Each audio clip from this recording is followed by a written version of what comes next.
Okay. Good afternoon. Okay. We are now leaving Casa de Mariana, Kulis ancestral home.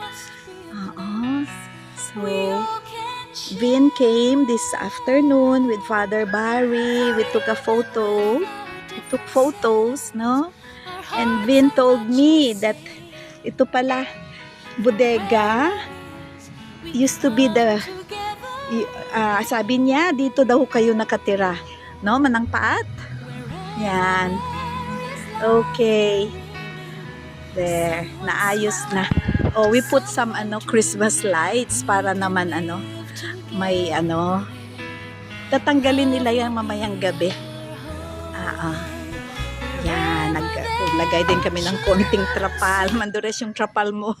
Ayun. So konting pintura dito sa harap at saka varnishing ng mga tables and chairs. Tapos doon sa taas, ayun, little Christmas lights. Ayun. Sige, salamat Romel. Okay. Sige, paalis na kami. Very good. Nagtanim ng konti dito. Doon din. Yan. Sige. Okay, bye-bye.